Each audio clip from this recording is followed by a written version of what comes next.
Көктемнің соңғы жаңбырлы терезені салдырата соғып тұрды. Гүлжанның жаны дәл сол терезе сияқты сынып кетердей нәзік еді. Ол ас үйде үнсіз шай құйып отыр. Бұрын бұл үйден күлкі кетпейтін, енді міне тек ауыр тыныс қана естіледі. Азамат бір кездері мықты, қолынан іс келетін, ауылдың сыйлы жігіті еді.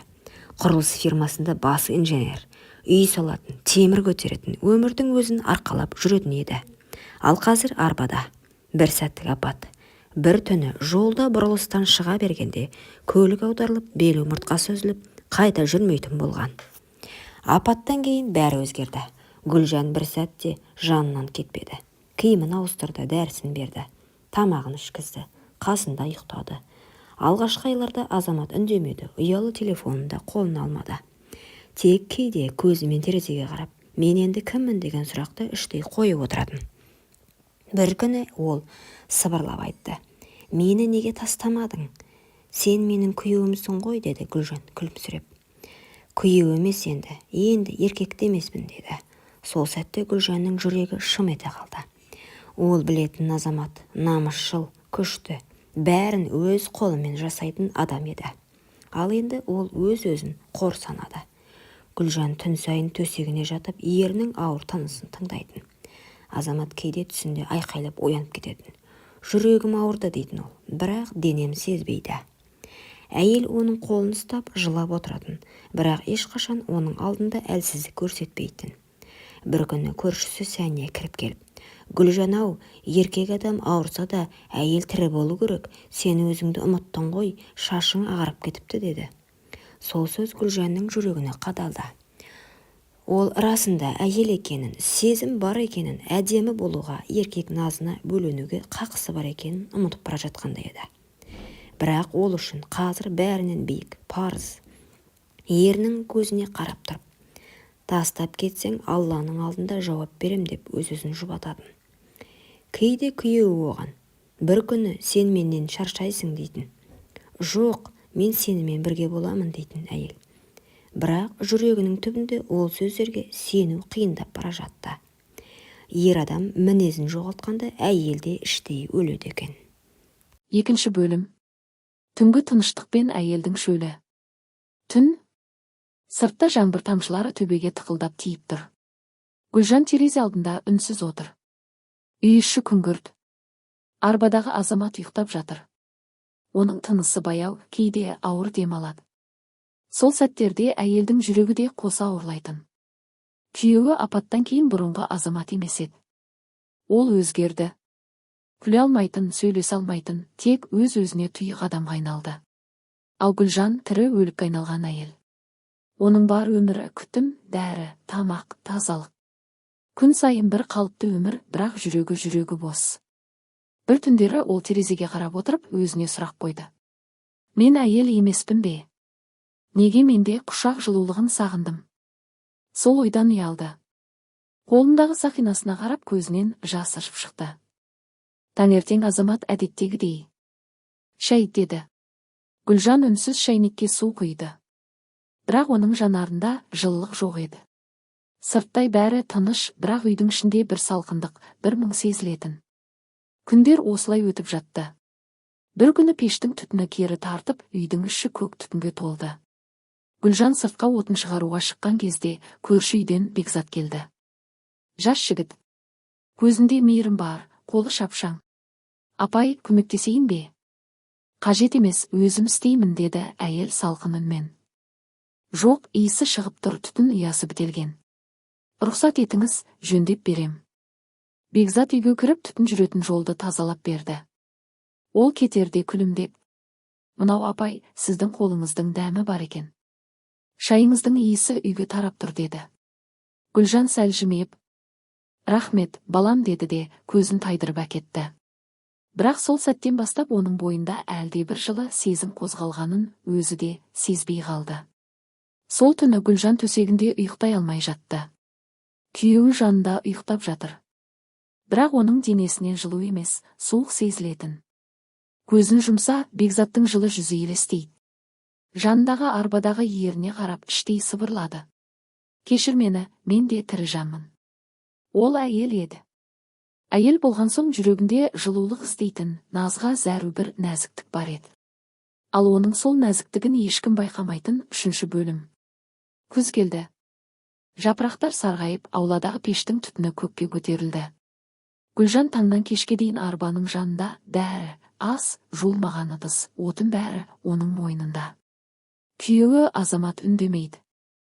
Кейде ғана суды берші, телефонда келші деген қысқа сөздермен ғана сөйлейді. Гүлжан болса, күн сайын ішінен мына өмірдің соңы қайда апарады деп сұрайды. Кейде Азамат ұйықтап жатқанда ол көрпесін түзеп бетін сипап көз жасын тығып жылайды. Жылайды, себебі бұрынғы өмірді сағынады. Ерінің күлкісін, бірге жүрген күндерін, төсек қатынасын, құшақтағы жылуын.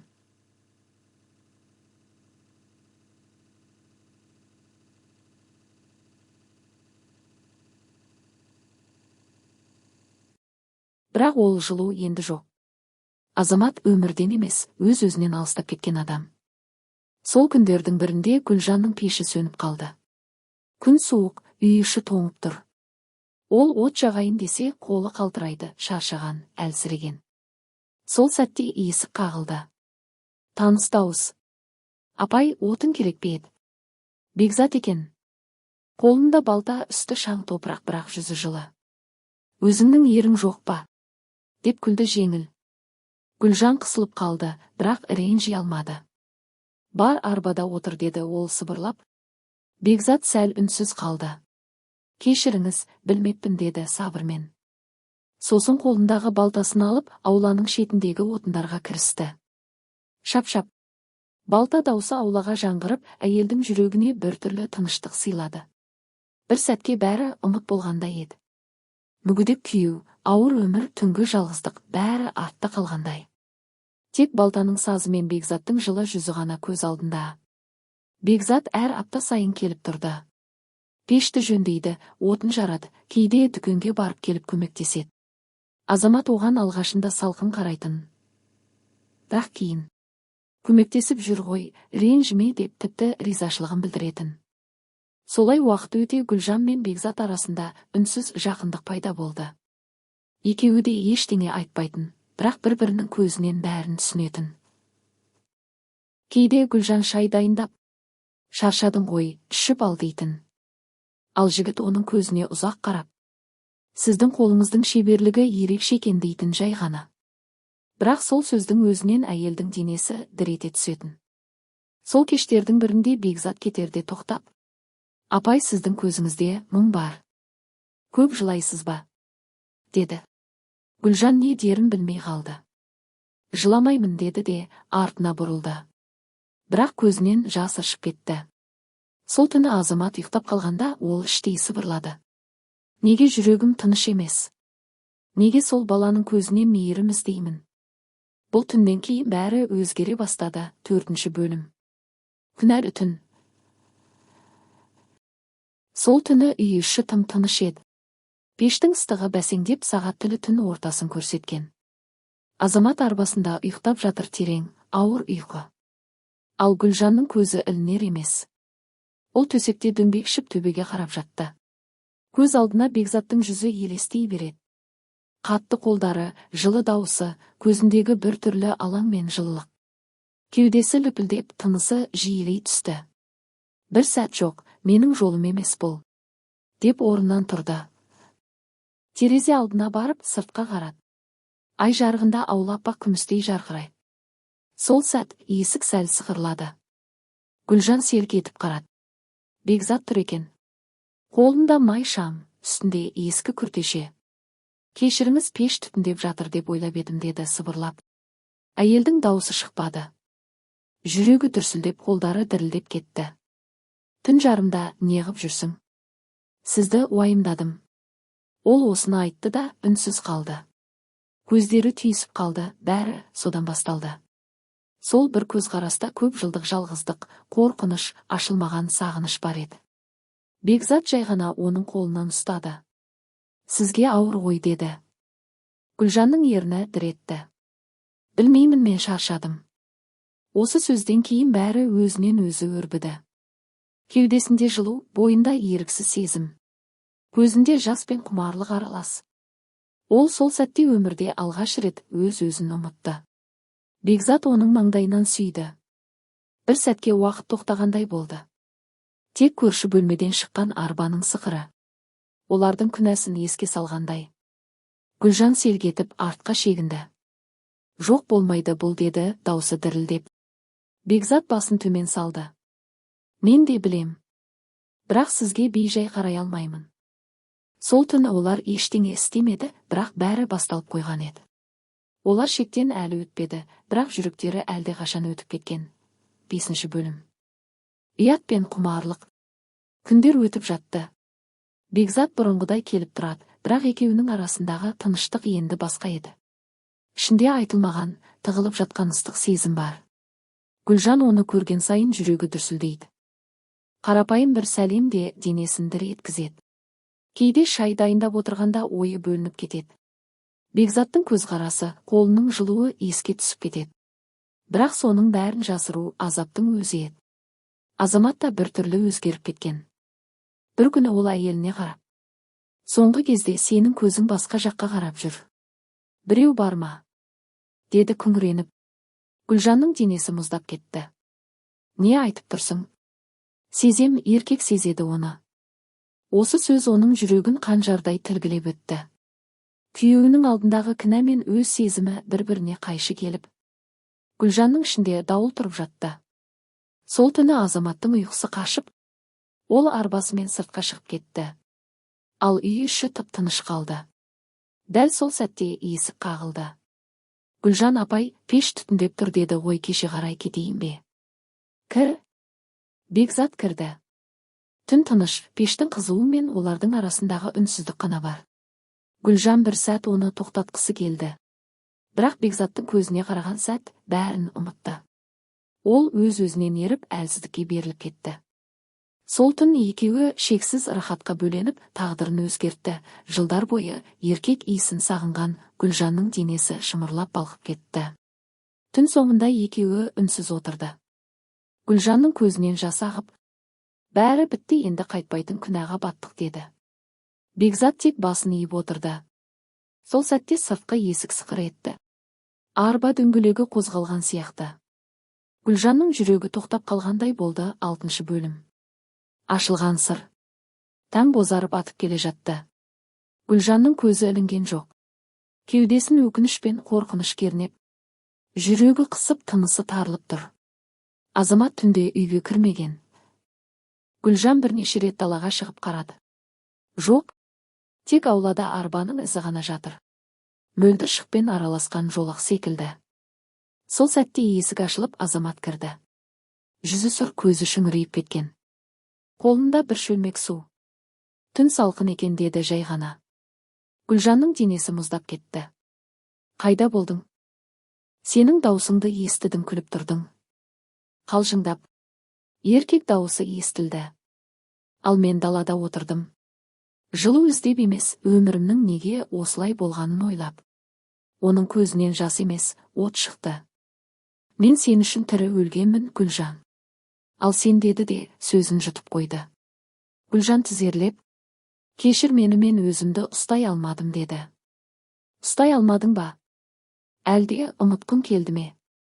Ол арбасымен артқа шегініп терең тыныс алды. Сосын баяу ғана: менімен өмір сүргеніңе ризамын. Бірақ енді бұл үйде сенің күлкің мен үшін азап, деді. Сол күні ол ешкіммен сөйлеспеді. Кешкі тамағын ішпей қойды. Түнге қарай Гүлжан оның қасында отырды. Ішші, Азамат, өтінем. Жоқ, бұл менің соңғы тыныштығым болсын. Ол көзін жұмды. Сен мені өлтірген жоқсың, Гүлжан. Мені өмір өлтірді. Таң атқанда Азамат оянған жоқ. Дәрі толы қобдиша үстелдің үстінде босап тұрған. Гүлжан айқай салып даусын естіртпей жылады. Бекзат та жетіп келді. Бірақ енді бәрі кеш еді. Гүлжанның көз алдында өмірі опырылып түскендей болды. 7 бөлім. Кешірім мен қарғыс.